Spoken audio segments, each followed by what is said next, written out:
All right, next generation electricity. Yes. So, we live in an electrical civilization, and it's just going to get more and more electrified. And we're using a lot of electricity to make this happen. And we're just going to use more and more and more and more. 50% more of what we're using today is going to be happening by 2040. Actually, not 2024. That's 2040. Actually, it's 2050. So, that is a slight error. 2050. And we're using so much electricity that blackouts now are lasting way longer. They're lasting over 7 hours anytime there's an event. The grid is just completely strained, and it's going to get even more strained. Of course, batteries do help, and we're leaning on batteries more and more to offset our electrical needs. And the problem with batteries, though, is that they're only 80% efficient. And what if they were more efficient?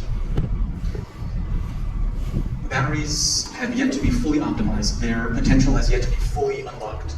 And we see that only 20% of the energy that battery, 20% actually leaves the battery as heat when you charge up a battery. And you can get 90 to 95% efficiency, but only when you slow charge a battery. But who wants to slow charge a battery? I mean, charging is already way too slow. We want to speed up battery charging, and we also want batteries to be less stressed and just dissipate less heat. And the real crux of why this is happening is not the way that batteries are formed or the chemistry itself, but it's the way that we charge batteries. Using a steady stream of electricity, constant current, pummeling into a battery is destroying batteries, and we can change that. The constant current is the standard, but soon there will be a new standard. And that standard is magnetic pulse DC, which promises and shows twice the speed without any wasteful energy being dissipated. What is magnetic pulse DC? And why do pulses matter? And why are pulses the way to go? Take your finger, your index finger, and drag it across your leg. Just like so. Just do a nice drag across. Have some nice participation here. It's okay, we're all friends. Just drag it across, and what do you feel? Friction. Yes. And something else, maybe? Another sensation? Vibration. Vibration, okay. And perhaps some heat. But if you take your index finger and you tap it just the same way, less heat, less friction, less resistance. That's magnetic pulse DC, everybody. Magnetic electricity, it's pulsed thousands of times per second, and it's created in an electronic circuit. And it's a more natural way of electrical current because nature moves with pulses and the earth itself is magnetic. This is how it works.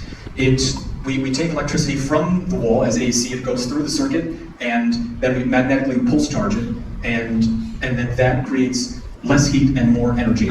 And our invention is patented. Oh, my time is up. Oh my gosh. You can tell this is one of my first time doing this. So, I will take questions now. Yes? Okay. Yes.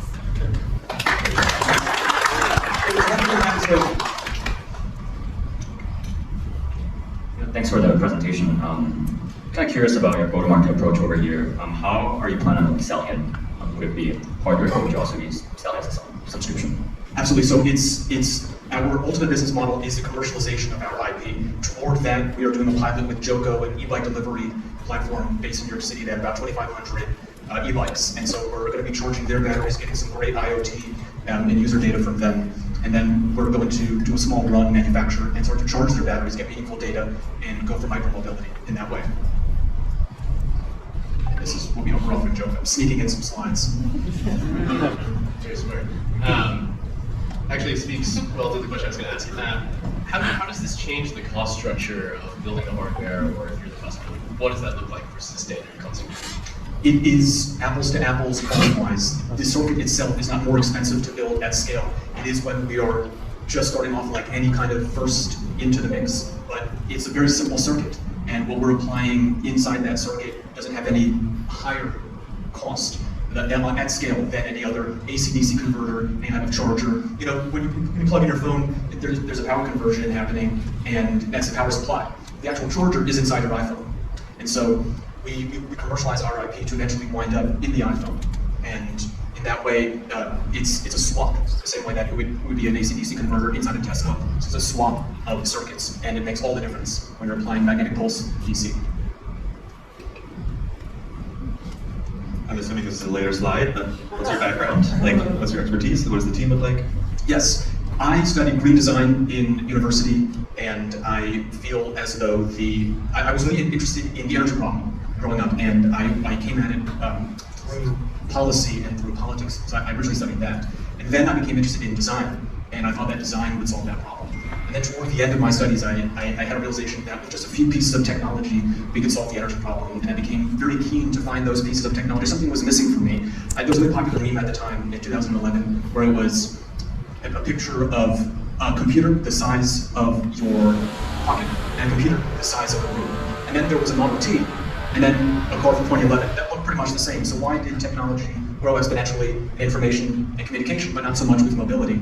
And that was bugging me, and I wanted to find out, what was going on. And so I went on a British recruit's journey, and I found a team of excellent scientists, citizen scientists, and I joined forces with them and organized an effort and took their material and patented their material and built a business to bring it to the world, because that's where the technology belongs. And you can see our laboratory right there, and our patent to the left, and our first prototype to the right. We are a bare bones operation. That's a veritable garage where all dreams come true in. And yeah, I've been bootstrapping this. So so I'm asking for 600K, and just with 77K, I did all this. So imagine what I can do with 600K. And here's my team, all the beautiful people. Eric is here. Hey, Eric. Cool. Yeah, and I have appendix slides too, but I'm way over time, so. Yes, thank you so much. Yes.